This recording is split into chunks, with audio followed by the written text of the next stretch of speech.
Hello, everyone, and welcome to CENTRO. My name is Ángel Antonio Ruiz, Associate Director of Arts and Culture. Today, we have the first of the three different events that we're going to have as part of the programming for Ide Vuelta. Ide Vuelta is an exhibition that we opened last, when was that? March? March, right.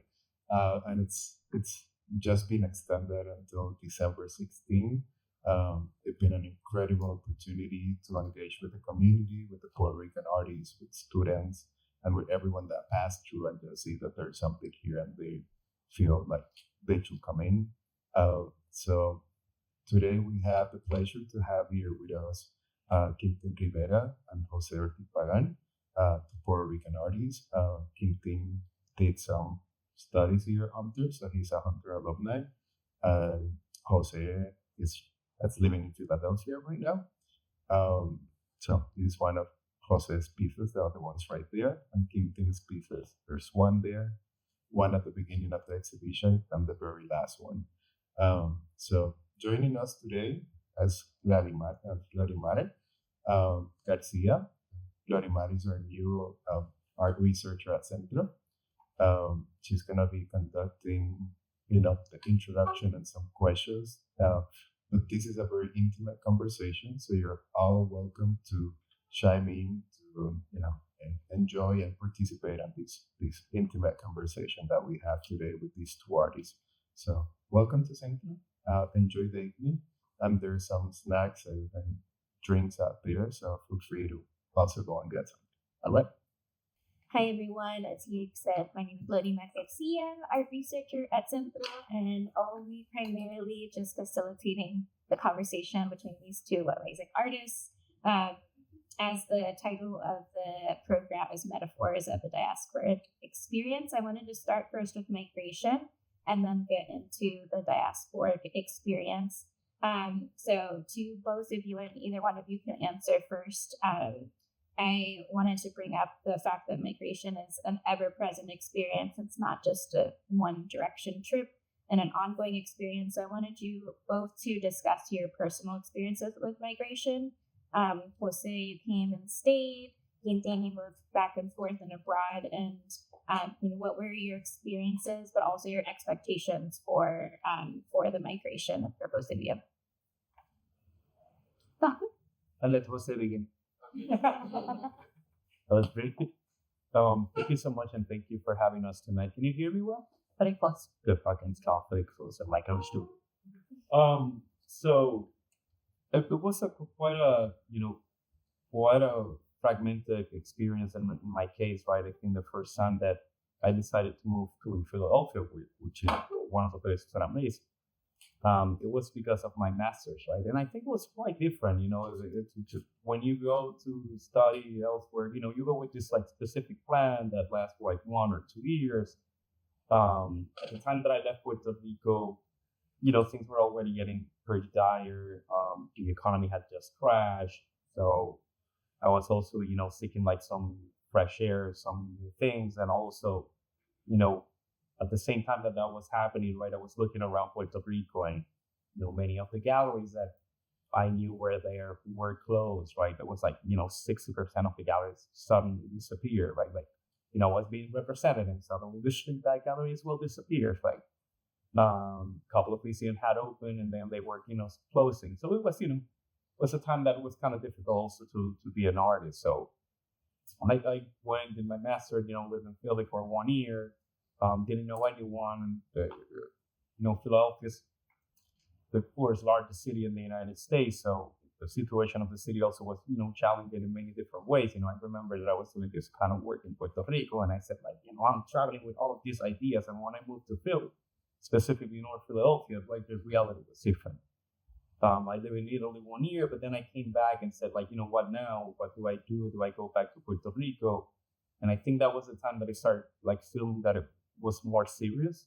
I think there was some safety with being in a program, right? That you didn't have to face the reality of actually moving to one place.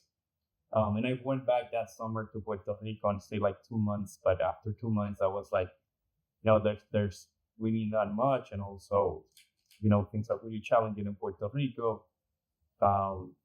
And I always said to myself, I just didn't want to also live with this thing of what if I move, what if I stay. So I had been in Puerto Rico, and I made that choice and decision of moving to the Gulf. It was really challenging. I remember that I was trying to live like sneak out of Puerto Rico, and suddenly I remember this night that my cousins had made this like sudden like goodbye party, but it ended up becoming like a crying party for everyone, right? Because I didn't want this to happen. So it was quite powerful, quite sad, but then for Philadelphia, moving took away a lot of things from me, but also it gave me many others that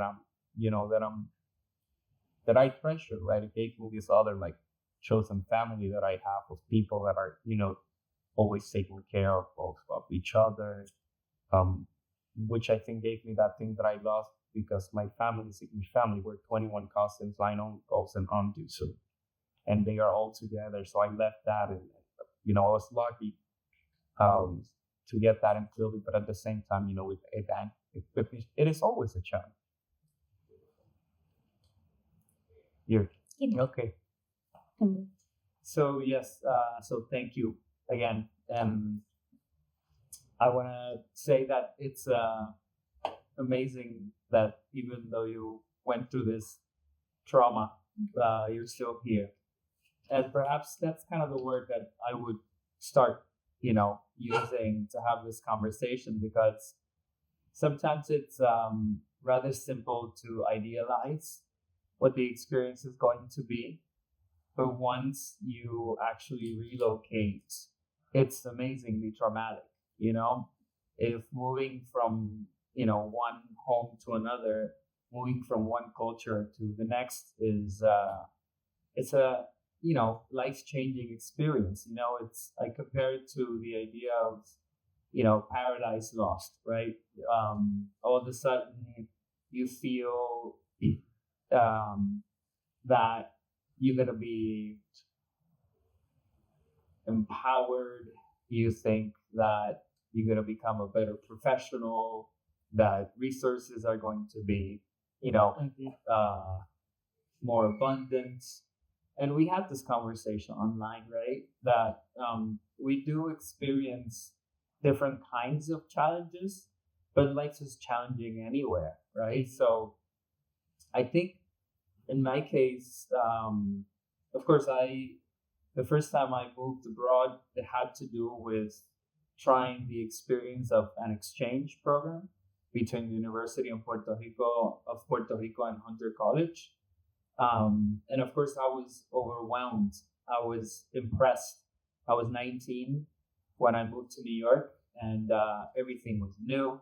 It smelled different. I didn't need a car to move around. But eventually,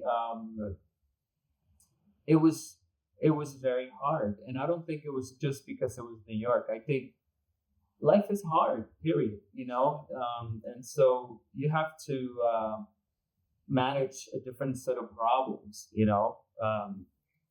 New York for me I was here for 7 years, and every winter that went through my body was exhausting and depleting, and I couldn't handle the noise. Of course, if you don't have a choice, you just put up with things, it becomes part of the background noise. But as soon as I started thinking about returning, then I could hear the ambulance noises and the firemen and fireworkers, more intensely, and all of a sudden I couldn't handle it anymore, right? So I was like, I need to lose this paradise and move on to the next. But the truth of the matter is that at this point in history, I'm again considering the idea of relocating.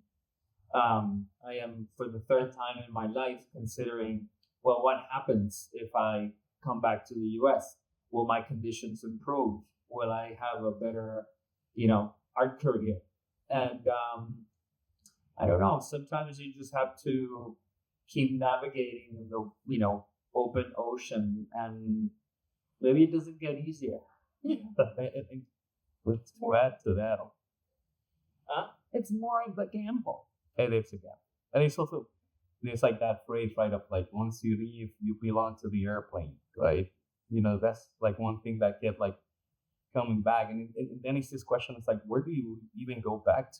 Like, I don't even know what that is anymore, right? It's like being in Puerto Rico then becomes this other thing because also I left this very specific frame of time, like, and people that no longer exist. So I'm longing for something that is no longer there. And I sometimes go back to Puerto Rico, and then when I come back to Phil, it's like, oh, I'm home. And but it hurts. Yeah. That's, Thank you. So my next question is, what were your first encounters with the Puerto Rican diaspora? And if you could both touch on how that impacted how you addressed your migration and the diaspora in your work. it was kind of funny, actually. Philadelphia, when I first arrived, right, you have like, it's not New York, you have only 2 lines of subways. So they cross, one goes like east to west and the other one goes like north and south. And the Puerto Rican community is to the east, right, to the north, within, I cannot say northeast in Philadelphia, that's a whole nother thing. But imagine yourself like in that east side of the north of just to be clear. And I was living like at the end of the Broad Street line, which is the one that crosses south to north, right? So I never, was never like able to find the actual spot. It wasn't the easiest way to navigate. Also, my English back then wasn't the best either. So, I was struggling with those many things. And I remember one time I saw this Puerto Rican man in the shop. It was like, where are we? It's like, where is it that I can find us? Yeah. And he was like, it's up here. Just take this avenue and then you go there. And I remember there was some kind of event. I later on actually knew that the Osorio was living in the city. And I met him and he was like, oh yeah, we're having like this party at Mis Viejos, which is this restaurant owned by this family that is well known in Philadelphia for playing bomba. So, and I think there was also like an opening at Taller Puertorriqueño when it was on Fifth and Lehigh. And it was like that first time, and it was at night, right? So, and then they were playing bomba music, and it was just like, it was such a relief.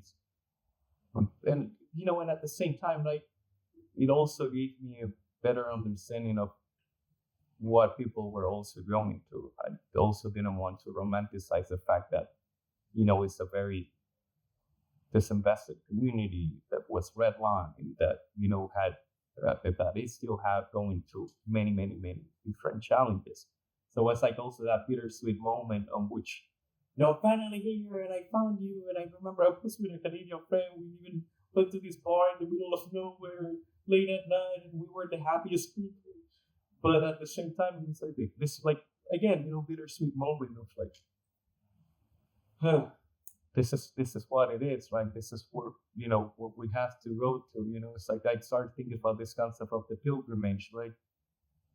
What do we go to? Where do we end up? And what does that entail for us as we keep moving and finding these new places? But it was a beautiful experience, and it's people that I'm still in touch with. Like I said before, I didn't know anybody in Philadelphia when I moved. I just had like someone just gave me, the number of someone that was selling pinchos in Philadelphia. That's the only contact that I had. Other than that, it was like parachuting in this new place. But quite beautiful, and still friendships that I have up until today. And then I think yours is quite different, right?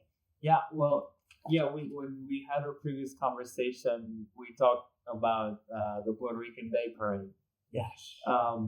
But before I get to that, I wanted to acknowledge that the fact of the matter is that I had a very beautiful, solid circle of Puerto Rican students that were also doing the exchange program.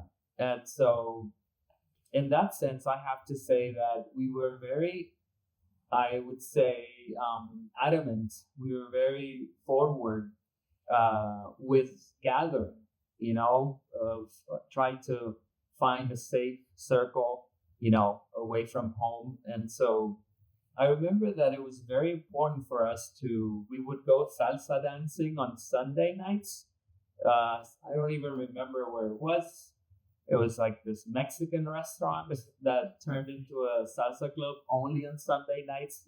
It was super uncomfortable, and but we were very clingy to that. It was like important, and of course, we didn't go salsa dancing in Puerto Rico. It wasn't a thing. It wasn't like let's all go salsa dancing. It's like you didn't do that, but because it was kind of like an identity. Affirmation, it was very important for us to do that. So I remember that with fondness. But the experience that I wanted to mention was that if I were to say that I encountered Puerto Rican, Puerto Rican-ness as like a cultural phenomenon, it was certainly during my first experience with the Puerto Rican Day Parade. I was super excited again. I was like, this is gonna be amazing. and I remember I was on my way to work. Like I found a job waiting tables or soon after I arrived. And I remember feeling like incredibly threatened by the intensity, I mean, I'd seen images, right? The iconography with the flags and the colors, but the sheer volume. I remember when I first made it to one of the cross streets, there was this vehicle with Lenny Kravitz's "American Woman, Get Away From Me." You know that song? And I was like, this is like really confrontational, And then, after I did my shift, I came back home. And I saw the news, the New York One news, which was like ever present for some reason. I never watched so much news in my life, but it was just there. And so it was a very sort of controversial year. There was like a group of children, adolescents that molested these other children, these other girls. And I think it was the year prior than when they started boarding up the facades of the buildings, and I was like, this is like a very intense phenomenon. Like I didn't feel identified, right? But as the years went by and I learned more, remember I was like 20 years old. I hadn't done my homework with learning about history. And then I learned about all the oppression that, the Puerto Rican and the Black community had gone through here in the city. Then I totally understood what the whole, energy was about, It's like if there's one day out of the year that we get to scream as loud as possible, like this is our experience, this is our, this is what's become of our struggles, this is how it manifests concretely. And so then all of a sudden I was like, yeah, I mean, board it up because we're gonna be loud, we're gonna take up space, right? That's the new term, and I love it. So that's what it is actually. It's the taking up space because, and I'll finish up with this. It is my firm belief that identity is a self-chosen thing. Okay, and I love how that gets reflected nowadays with the conversation of gender identity. But late 90s, early 2000s, the whole conversation about identity was like bubbling, and all of a sudden it's like, well, I mean, who gets to choose who is Puerto Rican and who isn't, right?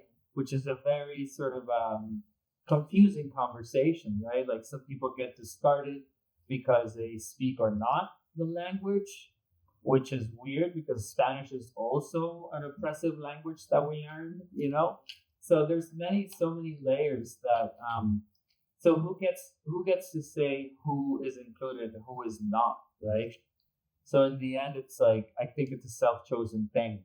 So if you want to feel really hot and bothered about being Puerto Rican, then be my guest. Like we all have to fight from somewhere, And so since I understood that phenomenon, like I took a step back. I don't care if I need to compete for my Puerto Rican-ness with anybody, because I think as long as we have a reason to have a struggle in common, then that's even better than agreeing with people, I think. Kind of stemming off of talking about that, taking up space and being loud.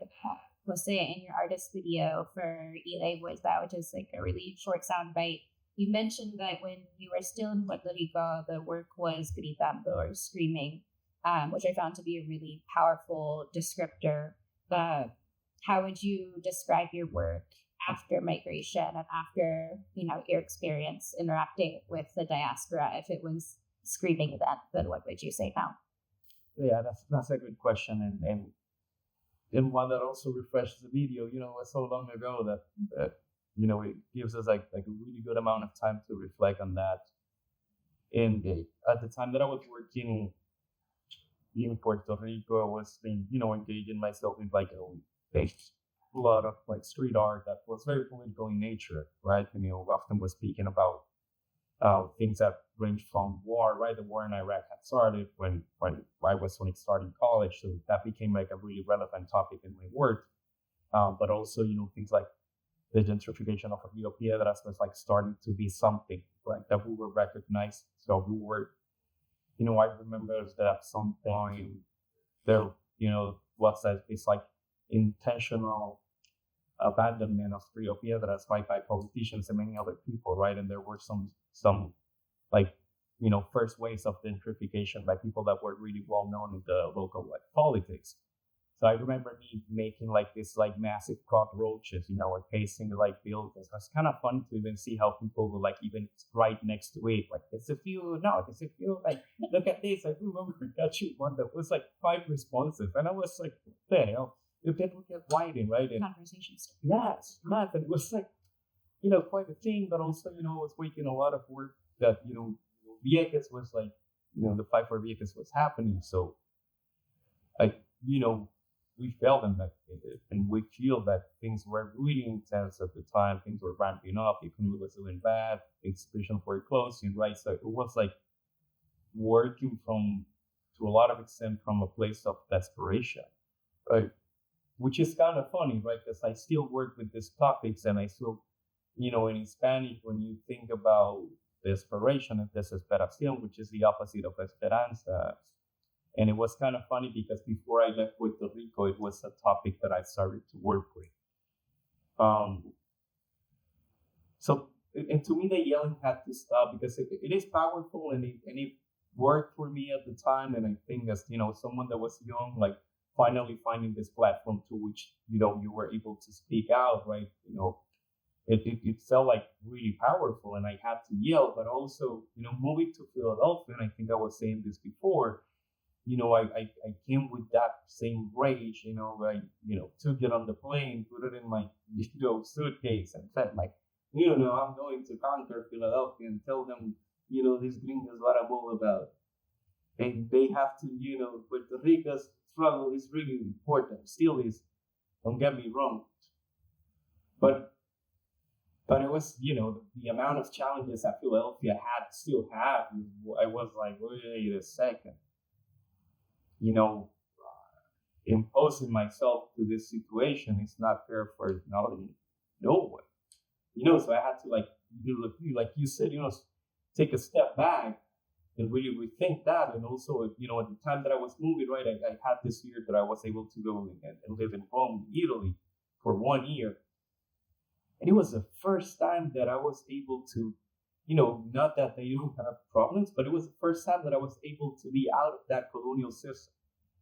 Not going out to going to the United States for a vacation or to study. It's the first time that I had to forget about all of that. I remember I was like in this trip by myself, and I was like, hell, nobody knows where I am right now. And that feels so good. No one can reach out to me. And there was something really liberating about that. And I say that because when I went back to my work, it was still about these things, but I wanted to talk about them in ways that were more meaningful. That's why, rituals started like sneaking in into my work. It was this ideas of how can I talk about them in different terms, right? The la bóveda comes in that context of like allowing people to actually be at the table where the decisions are made and talk about it. I mean, exit is also another example, right? It comes from the fact that I lose, like I lost an uncle, early in my life, and he had been through the incarceration system, and one of the few gifts that he gave my dad was like this map, string art map of Puerto Rico, which was one of the few things that inmates had access to in terms of like, arts activities. And so ironic the fact that you're just drawing the geography of this place, even though you're in a cell, right? It was almost like this crazy, crazy act, and when people pass away, my dad throws this thing away as an act of like detachment, right? So when I moved here, it was like almost, there was something around that, right? About like what it meant for me to be in this place that even though it spoke about opportunities, still like make me feel in this other way of like, being trapped.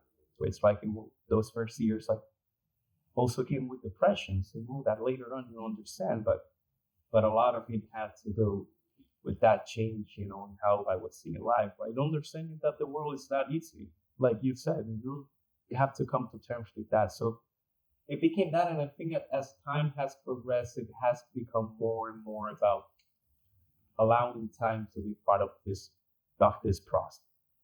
So it I'm still maybe not yelling, but it's a deeper conversation.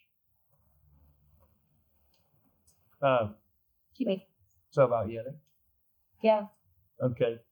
I think the feeling of liberation that Sarah was mentioning is,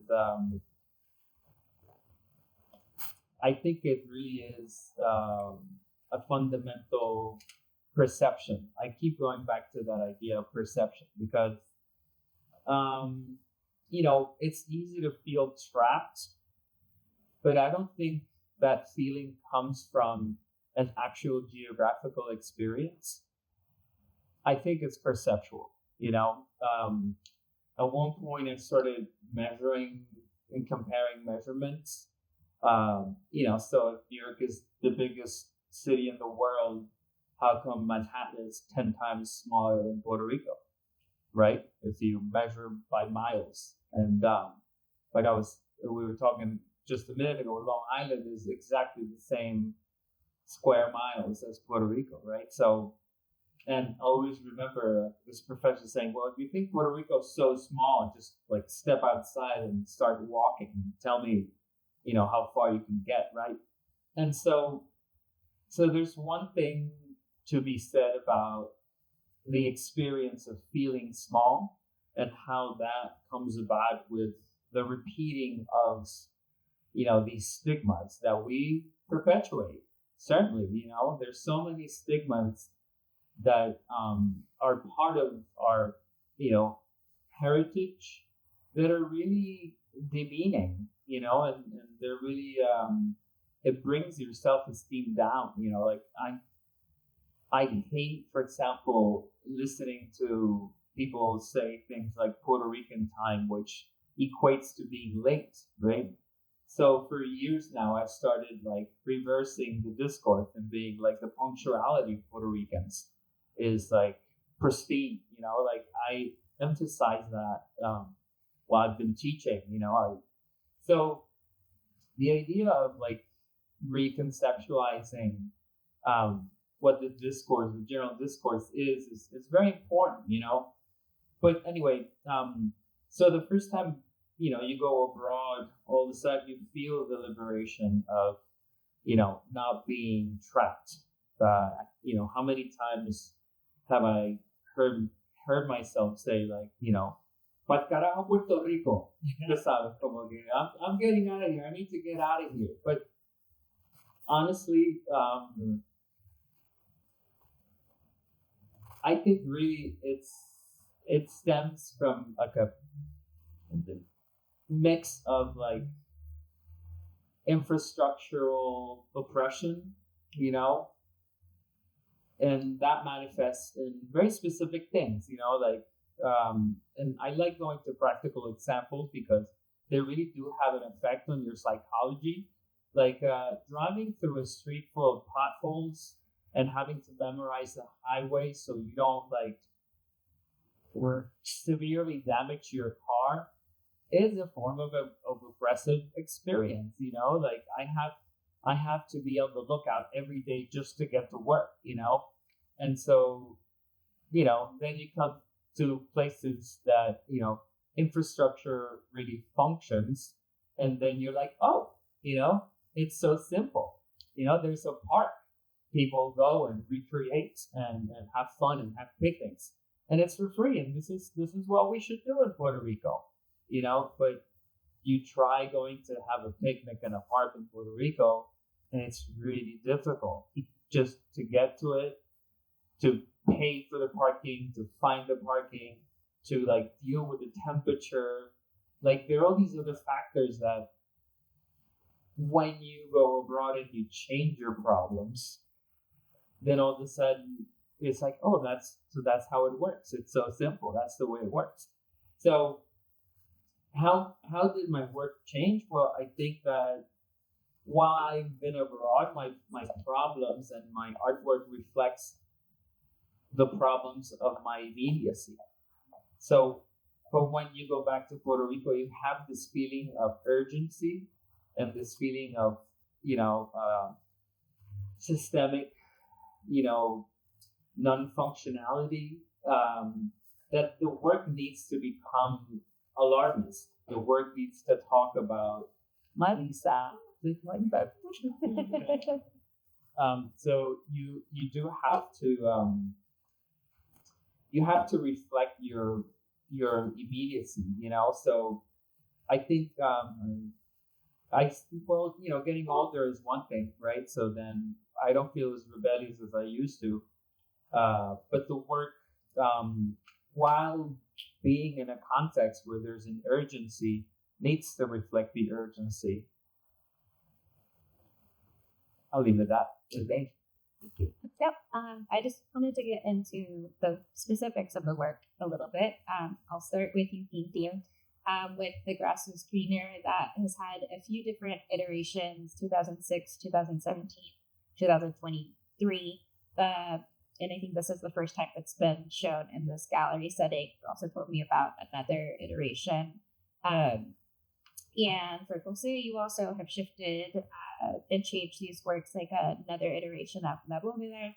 Can you each talk about how you changed the work, what spurred the changes, and how you go about creating a new iteration versus creating a brand new work? Well, I think that was a very cool thing to coincide in. Both Jose and I reacted to the lack of electricity after the Hurricane Maria. And so we painted our works black. And I think that was probably as drastic a variation as I've made of that specific idea. Again, I think that I'm moved by these sort of universal thoughts, so the idea of using an aphorism like the grass is greener on the other side of the fence really helps me to communicate. And so, yeah, it's often been the case that I go from this sort of philosophical question and then try and, materialize it. So I think this work can be adapted, to different sites. The original idea was to make it like a super large. Of course, that's often the case, right? You think of an idea and then you want to make it humongous and paint it red. Yeah, I think that idea could get more complicated, but often I just try and make things as simple as possible. And And so the iteration that you painted black, is that still in existence and is it still black? No, I mean, all these installations have, ceased being an artwork. It's a very simple assembly. And so, to be honest, I think, the only one that I've built myself was the one that was painted. So I was really lucky to, have had help with the fabrication of these other iterations. But that was a funny story that I gathered recently, because I didn't, when they told me that the piece had been somewhat affected by the hurricane, it was at the University Museum at the University of Puerto Rico. And so I just kind of showed up, I didn't ask very much if I could or could not paint it black. I just, brought a brush and some paint, and it was like, there it is. See you later, guys. But then apparently it irritated some people. But Well, they should have given you more specific instructions. How about you, Jose? So a couple of things, right? In my case, it was part of it was practicality, and in circumstance, right? Like, I laugh because that piece, every time that it touches or it comes, it doesn't live with me, so, but every time it comes close to me, it changes. It ends up becoming something else every time. So I think one of the first times that I changed it actually was right after Hurricane Maria. There was this short-lived collective called Extension and Communication, based in Philadelphia. Some more like Puerto Rican artists, but also artists that were from, one of them from Mexico, the other one from Indian assemblies. And in that time, right after Hurricane Maria, they were able to go to Puerto Rico right after the hurricane. I did one, but later not with them. But when we reconvened in Philadelphia, we started working with this idea of, what it meant to work with the recently arrived community from Puerto Rico, refugees that came right after Hurricane Maria. And we started working with, many different families in Philadelphia. And in one of those iterations, we were talking and we coincide and agree that, La Bóveda can be a really good opportunity for people to actually talk about this experience.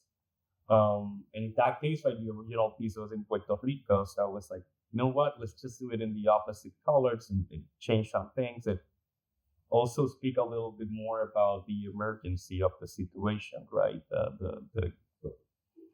The complexity of the situation. And it was quite beautiful because we were able to take it to parts in Philadelphia, and people were able to play the game, talk about their experience, leave us some notes about their experience. And which is, part of what I really wanted. And also later on, wanting was part of this beautiful exhibition at Taller Puertorriqueño, on which, again, we were able to invite many of the families that were displaced after Hurricane Maria. And then the opportunity also came, when the exhibition was going to travel to Philadelphia for the first time, right? And, mistake, they gave the piece to me again. But they actually asked me to do something similar because the piece couldn't travel. I don't quite remember. But I was like, the beautiful thing about this piece and its nature is that it's very graphic, and it allows for you as an artist to actually keep adding things and almost like updating this game, right? It's like almost like Monopoly, right? And now you have the Monopoly Empire and the Monopoly Magic Kingdom and all those tragic things that they keep inventing. So in that case, right, I wanted to, do the same thing, but to continue to talk about that, right? In that case, I added climate change as one of the things that are pushing people from Puerto Rico. I also added evictions, which is something that, it has exacerbated right after Hurricane Maria, and, which has created another crisis there. So, it gave me that platform. And to that extent, when it is sort of powerful that I don't have to only allow this piece to live in this state of commodification and the sacred object. It allows me to actually keep talking about it in many different ways, right? And, and played with this whole thing of edition, right? It came from this mindset of like being trained as a printmaker, but I wanted to take that thing of multiples to another place, right? Of like the accessibility and the way that people can actually approach and be part of this piece and this, or be part of the discourse, the conversations and whatnot. And in that case, it just lends itself to that. So both of you guys mentioned that some of the changes came about after Hurricane Maria, but both of these iterations are not those iterations, and they still feel very present, very kind of evergreen in depicting both, that more contemporary event, but also just kind of in general the diasporican and Puerto Rican experience. So do you have any contemporary issues that are influencing you and inspiring you to address in your work now, or maybe do another iteration now? So I will first. Sure. Okay. Yeah. Something to do. Yeah. Okay. Well, I mean, I think they are contemporary, but these are old issues. They're 500-year-old issues. At least, for as long as we've been counting. Who knows what the experience of the Arawak natives were on the island, but so I think geography is just the geography that we were born into is a fundamental reason why migration will always continue to be an issue for us islanders. On the essay that I had the opportunity to participate in the catalog, I write about the idea of like, what if we had highways that would connect us to the Dominican Republic? What if we had highways that would connect us to St. Croix? Like how would things change on that experience of isolation? The other thing that I'm constantly fascinated by is the plurilingual reality of the Caribbean. It seems like a very cruel, joke that we're all these like nearby, geographical spaces, but we cannot communicate with each other. Like I would not understand a Jamaican even if he's speaking in English. I would not understand a St. Croix native because I don't speak French. The Creole in Haiti is even harder than trying to understand French. I mean, but we're all supposed to feel like the solidarity. And so specifically Puerto Rico, because of the fate that we've had, I think other islanders don't necessarily embrace us with the same sort of fight or struggles that they have. And with all due right, we've had, quote unquote, this like lofty experience compared to the rest of the Caribbean. Because we do have a much more developed infrastructure. But, the truth of the matter is that we still feel like our plate is full of problems, So I think that these issues that we're dealing with,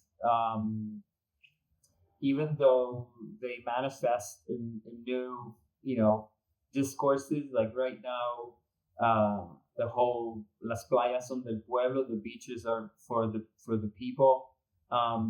We have printmaking that documents that same struggle from like, I would say 75 years ago, the exact same words. So, but it feels like brand new. It feels like a fresh fight that we're going through on the island.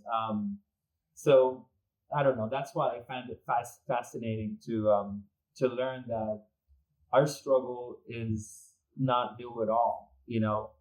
So I'm always hoping that as an art maker, we're just going to like continue to hold, that resistance until the tipping point occurs.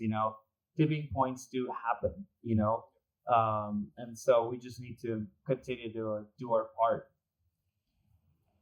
And I mean, the summer of 2019, right? I mean, that's a perfect example, right? And with everything that changed, I think that was also really influential, in the work that I've been doing in many different ways. And I agree with you, Quintín, right? It's like, I think it's like, standing our ground and understanding that these things are going to take time and that it's really important to just keep like working on them. In my case, I think it's just a matter of like I have to keep shifting, my point of view. I have to keep like, getting in these things, like going back to that, scream, how to deepen in that experience, like, and I've been working a lot with like different migrant communities, but in the last couple of years, right, I have been focusing on working specifically within the Puerto Rican diaspora, right, understanding that complexity.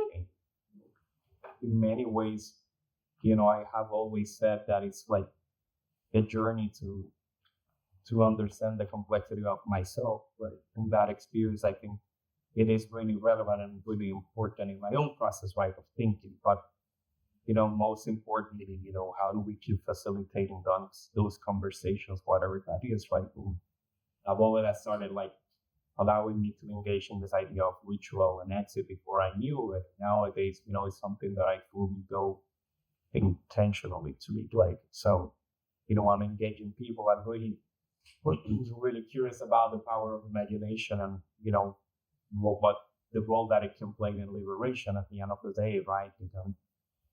And that is really important to me, how these games, they can allow people to think and talk about things that otherwise they were not being asked to talk about. And that to me is really important, right? So it's almost like, dándole por todos lados, this thing keeps shifting and keeps changing.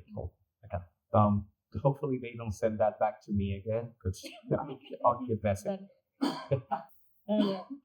On that note, I did want to bring up in another interview discussing La Bóveda, you mentioned the policy that, somewhat inspired it by Baile Bodega en Garaje, that was instilled by the Spanish general who that became General of Puerto Rico.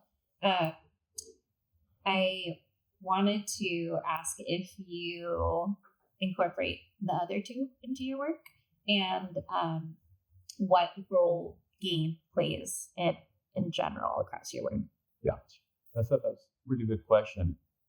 It's like, how do you turn around? And I think we're talking a little bit about this, but how do you turn around, the things that have been imposed with, right? And to me, that whole phrase, right, is all about oppression, right? It is, this process that, colonization has really,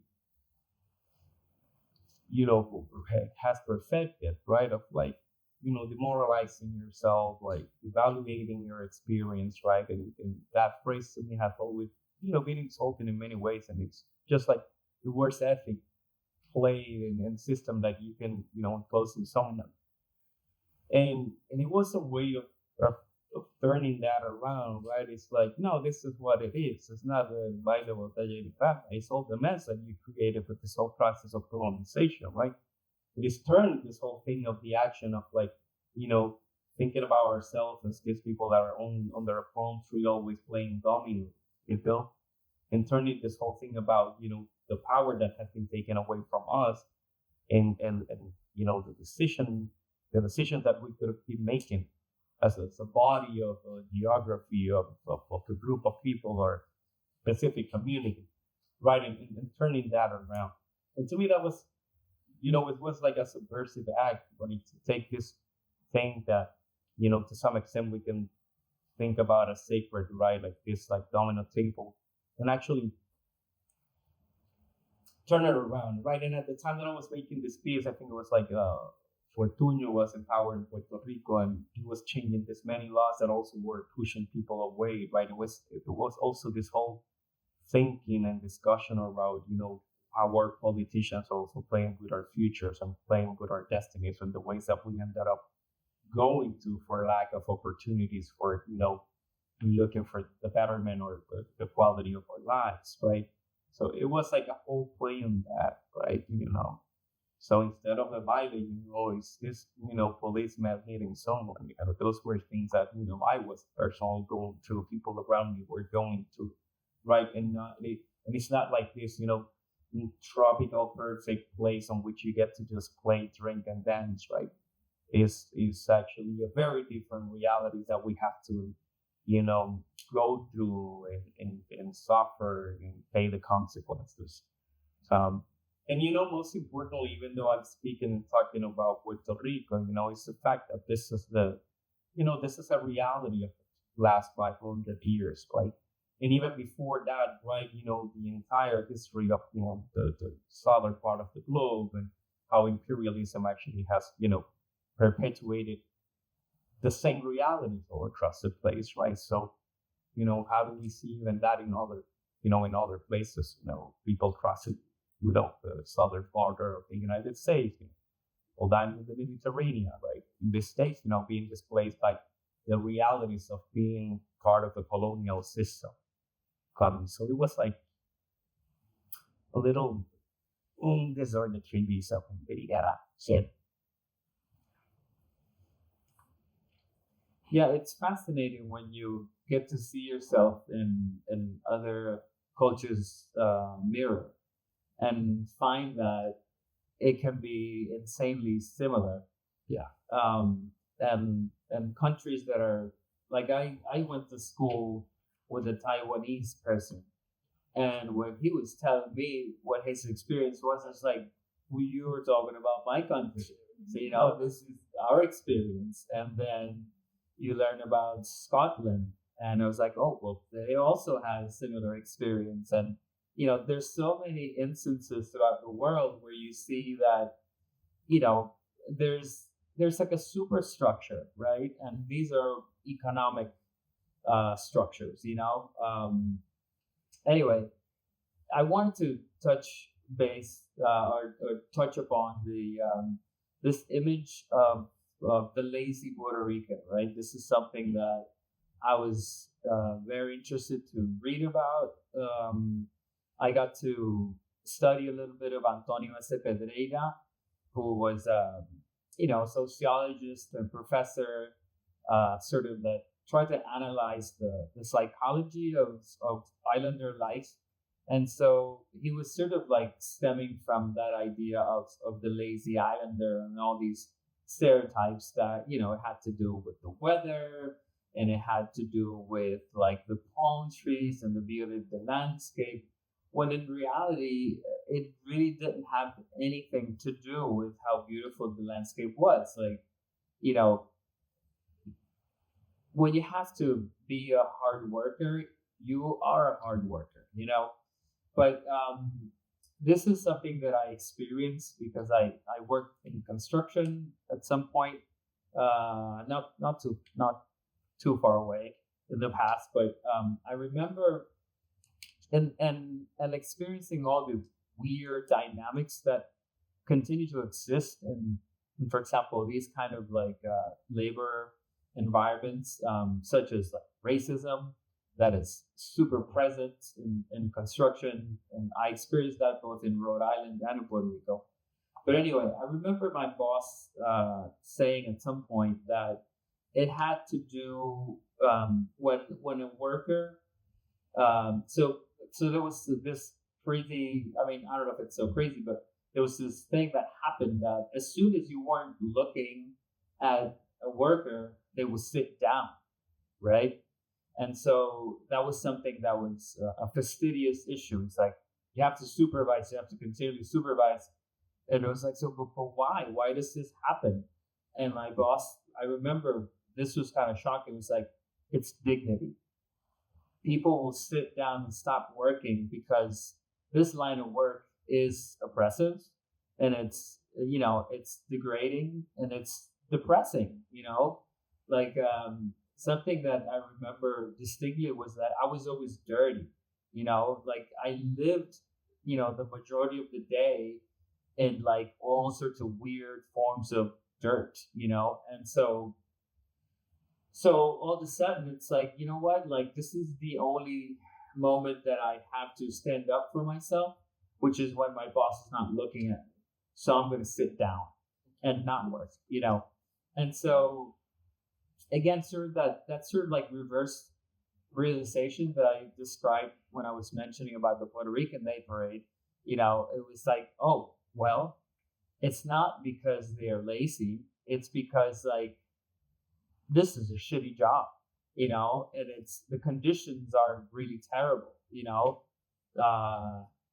Anyway, so I guess I'll leave it at that. Yeah. We have talked a little bit about the grass is greener, but I also wanted you to touch on the Ahí Vamos and how the specific works that are in this show fit into the larger series as well. Sure. So Ahí Vamos is a series of photographs that are panoramic in format. They're digitally altered so that it looks like an infinite landscape. So how do they fit into the larger idea of the show? Well, so it's a series of photographs that I've done over many years, and so I always felt motivated to do a new version of it when I would come across these landscapes that were foreign to me. So the two that are present in the show is one like in front of El Morro, which is this like fortified sort of medieval type of architecture that was, the main point of war in the north part of San Juan. And it's a place where, it's a site where we, like old San Juan is a very complicated place, right? It's, I always say it's a place where if somebody is getting married, you go to celebrate there, and if somebody's getting divorced, you go to celebrate there, and so it's a place that is incredibly charged with like centuries past of crazy war energy and pain and suffering. Like if you get to access any of the bitácoras, so like the narrations of the experience of Spaniards that had to be there, they were like an excruciating pain and like despair. There's documentation about them, narrating that the ruggedness of the landscape, how difficult the conditions were, how lonesome they felt. There was no real sort of like cultural life in Puerto Rico. I would say sort of like urban city culture life up until like mid 17th century or even later. So for a good like 200 years, people were there just to be soldiers, just to like fight wars. And so learning this, unfortunately, a little bit late in my life because we don't really get taught our own history from youth. You have to get to the university to then come across it. So, once you start learning how energetically and existentially charged these places are, all of a sudden it's like, wow, this is like a really important place to like contemplate. So anyway, so that's why I got to choose that one landscape. The other one that's here was like, while I was living in Providence, and the idea of like snow as like, at least in my experience, like a form of oppression as well. Like I could not handle how long the winters were. Like I started experimenting like health issues and like respiratory, like I couldn't breathe at night because we kept the heater so high in our apartments. Like it was really funny. Like our neighbors would walk in and they would be like, "Is there something wrong with the furnace here? Like, why is it so hot?" So we like it at 80 degrees. Yeah, not hot at all. Exactly. It's like, I'm still wearing a sweater. What's wrong with you? But anywho, so then I guess it was a different kind of landscape, of course, but it was also very symbolic. So when I come across these landscapes, I basically like insert myself in the center of them and then try to make them as infinitely looking as possible, because it kind of represents that feeling. These are very my artwork, I think, is often very sort of abstract in terms of like what the statement is, but the feeling is very present. Like, I think it conveys feelings of like loneliness, and isolation, and so they just happen to formally kind of be very along the lines of what I was taught at school, like composition and so that sort of like geometric, form. But anyway, they're very touchy-feely artworks for me. Yeah.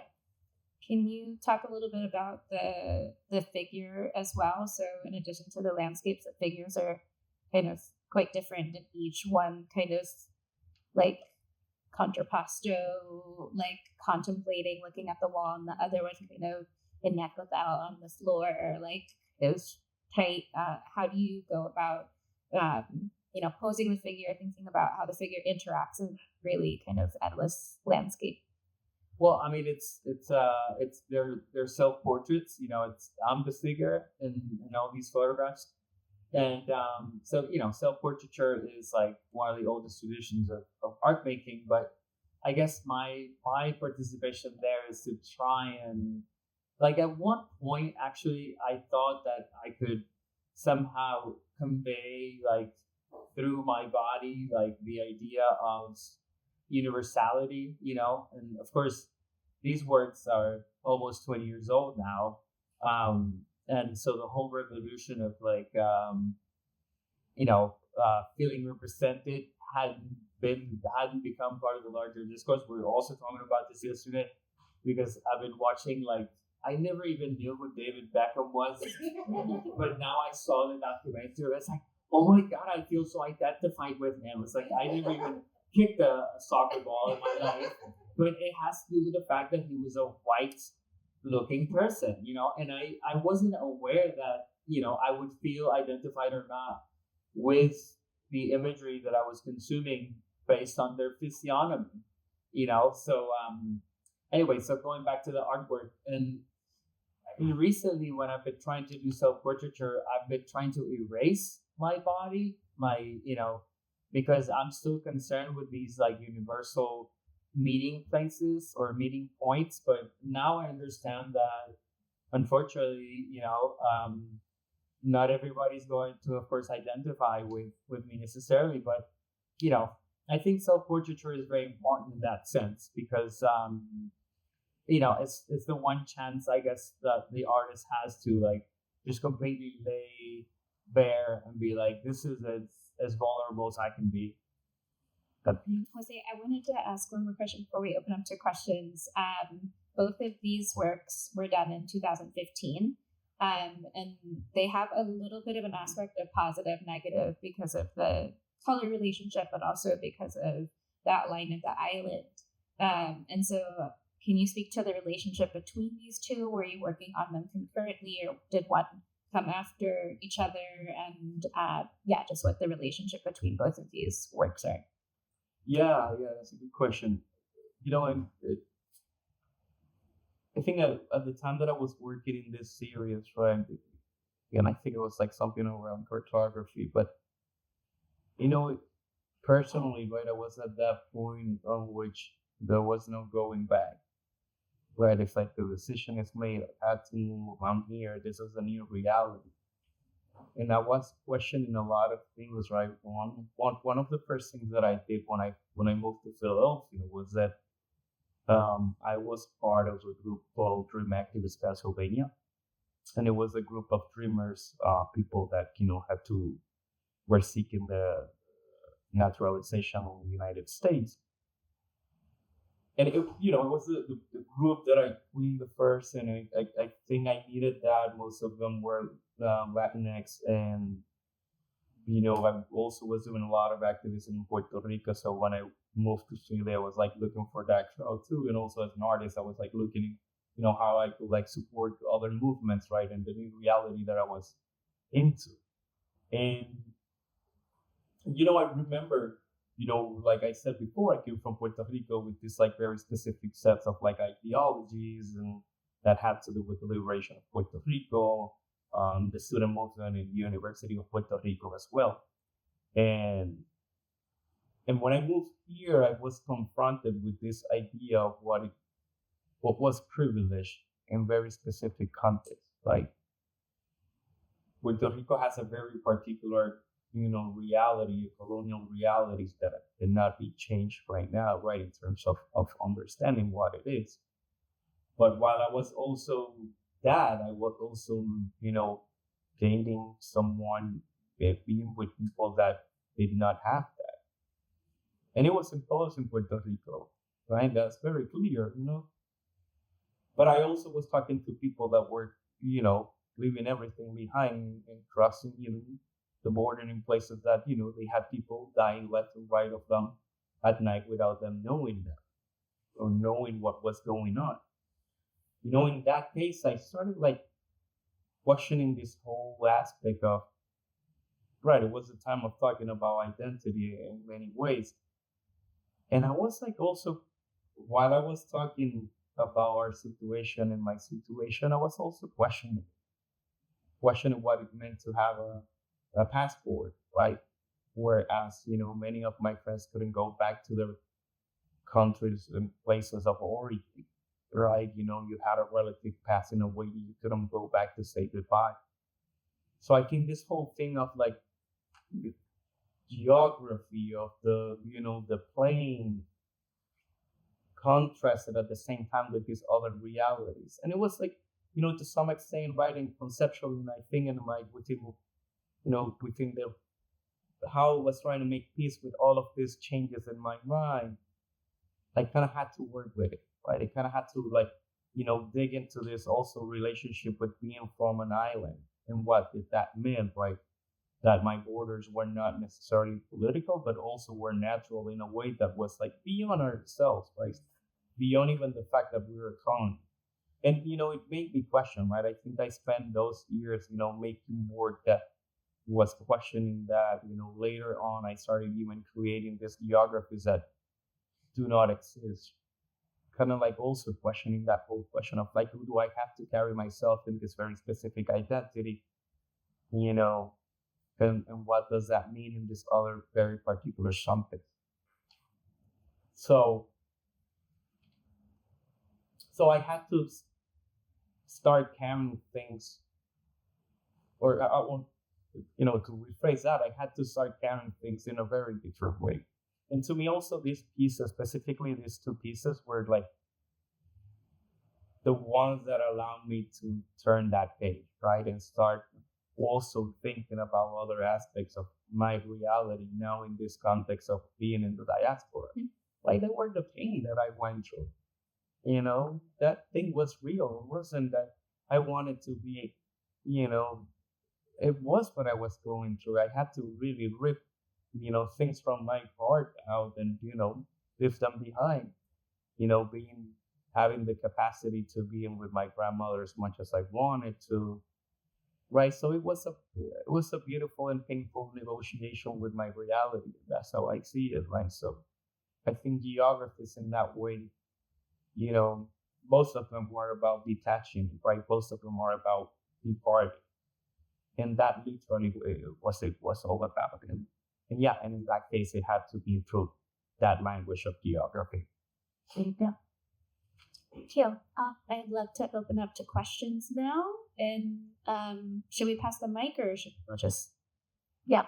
So feel free to raise your hand. We have a question. we don't charge. And yeah, I'll say something. I think one of the things that Keith brought out was that in terms of that even though all of the islands, Jamaica, Haiti, St. Croix, and Puerto Rico, left out Cuba, the thing is that among all of those, what I've experienced is that we, in terms of Puerto Rico, are seen as being very privileged in comparison to Haiti or Jamaica and things like that. We're considered very privileged, and we're privileged because we have the United States behind us. But they don't quite understand that the Commonwealth, that has its negatives.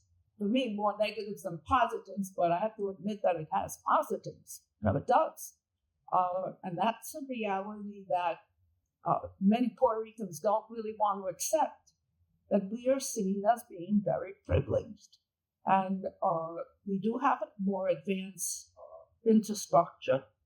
We do have a more advanced, in some ways, educational system. So any way you look at it, in terms of the other islands, we have progressed much further than many of them have. And that's an issue in terms of envy, distrust, hatred, if you want to put it that way, and those kinds of things. And that's a dynamic also that we don't always accept, but it's the reality that we have to deal with in terms of all the other discriminations we have to feel.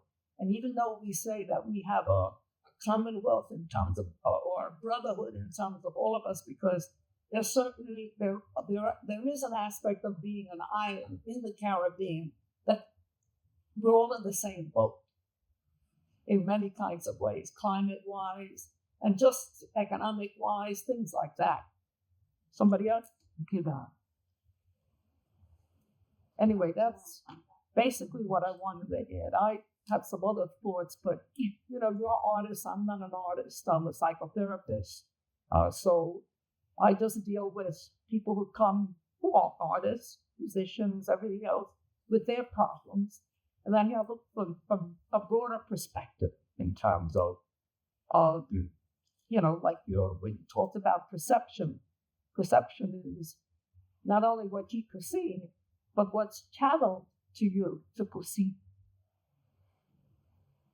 Yep. So as artists, it's interesting because it's almost like you forcing yourself to move into another stage or development or media. Yeah, I think that's it. You force yourself. You're not always aware of it, but you force yourself to move into another sphere, another stage. You may call it development, whatever you want to call it. I call it a stage because it has a lot of things mixing into that. And that's what makes you different from me in many ways. But I will add, it's difficult, right? And that's part of oppression, right? Like we have to even compare ourselves in that very specific context. Like I think in my case, right, the fact that I've been able to collaborate and become friends with people from these many walks of life, it's like, where do we even use those tools to help each other? How do we grow out of that, right? I mean, yeah, we can look more developed, but we don't know the price that we're going to pay down the road, right? And only time will tell. But one of the things that I always laugh about, and that I think when I, have these conversations, right? Because, measuring each other is difficult and it's hard and it's not fair. But one person once asked me, there's this market in Philadelphia, right? The Italian and now Mexican market, on which, makes many Mexican store owners, have their restaurant whatsoever. And I asked a friend of mine that was there, and it's like, how do you navigate the complexity of doing this, right, with X migration status that we have? the words all Puerto Rican giving us their names, like, in allowing us to actually exist. I want to just say one other thing, which I remember, and that's that we grow up knowing that we're going to have, we grow up knowing that change is not a cost, it's a price we're going to pay. People come from India, from China, from other places, and they know it's going to be different, but they don't really understand that they're going to pay a price. They really don't have concept of that. And we have nothing but a concept but that. We know we're going to have to pay a price. I mean, you know that from childhood, because it's been taught us and because we've experienced it. So even the most privileged persons in Puerto Rico, and I've met some of them, there's a price that they're going to have to pay. How about you? Thank you. So it's been great listening to, like what your experience and seeing how I personally relate to your story, because I've heard that diaspora as well.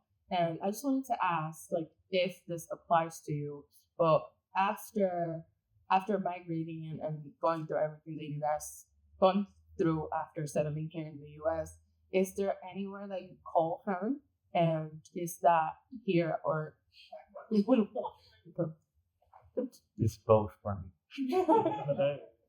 It's both. I mean, like, yeah, I mean, even this week, right? Like, my folks were here because they wanted to see the grandchild's, being for the grandchild's birthday planning.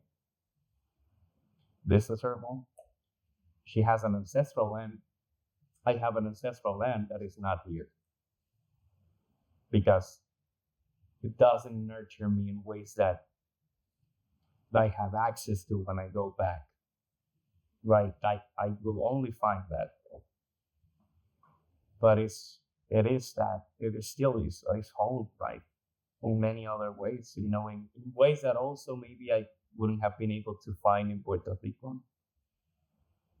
And that means a lot, right?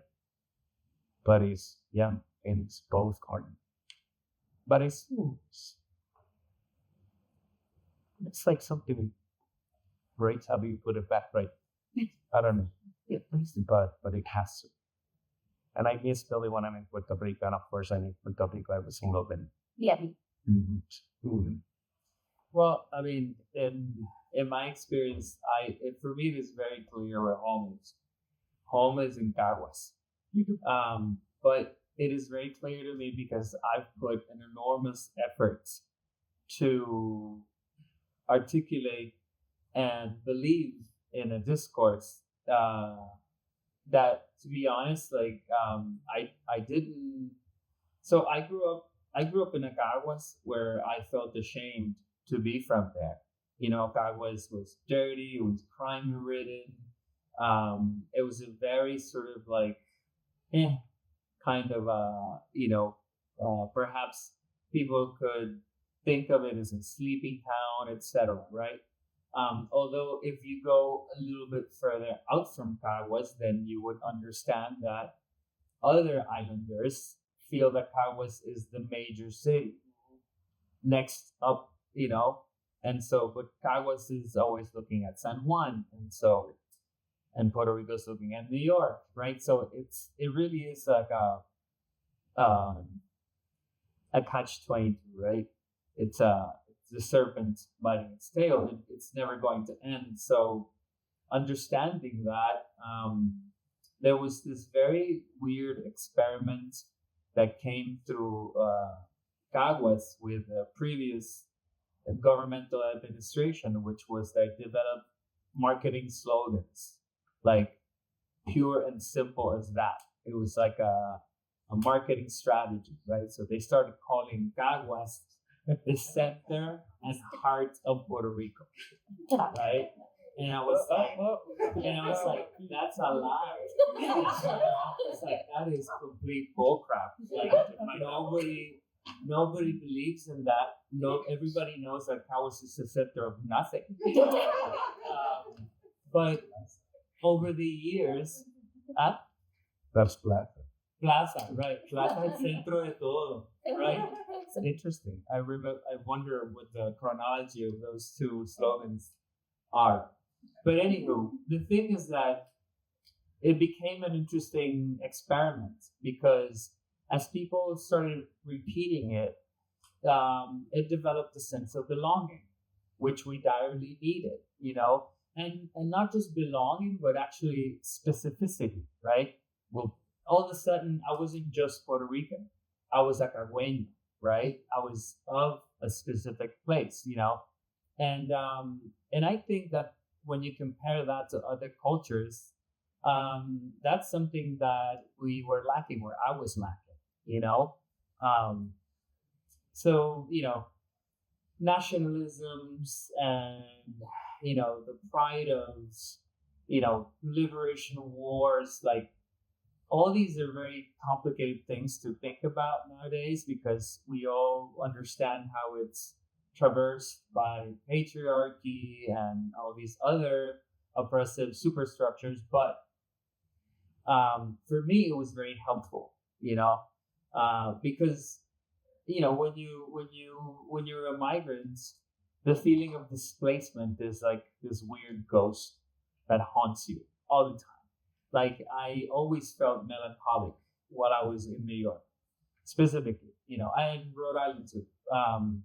You know, like how many times can we remember of people, you know, together singing "Belú," you know, it's like. So, you know, so again, I go back to that previous idea that since identity is something that I choose, it's helped me develop like a healthier outlook on, and I mean, I don't necessarily feel like much more prouder to be a, you know, a person from Caguas, you know, from when I was a kid. Like I have plenty of criticisms, you know, like we are living a baile botella baraja moment, you know, pan de vino, you know, it's like our mayor is just throwing away our tax money on parties every weekend. And so I don't feel proud of that, you know. Nevertheless, I feel that I needed to like start calling somewhere home, you know, just so that I could essentially put my foot down and not feel lost. Literally. Sí. El nuevo país, you remember? El nuevo país, the new country. I mean, how like grandilocuencia, pero o sea, it was very pretentious and embarrassing, but right behind Bolsa. I still comes everybody, but yeah, I just wanted to give a huge thank you to Dean and Jose, and I hope you all enjoyed the conversation. If you haven't had a chance to take a closer look at all of the works, I encourage you to do so. And yeah, thank you so much, and look out for the future cafecitos and other programming that CENTRO has. Thank you.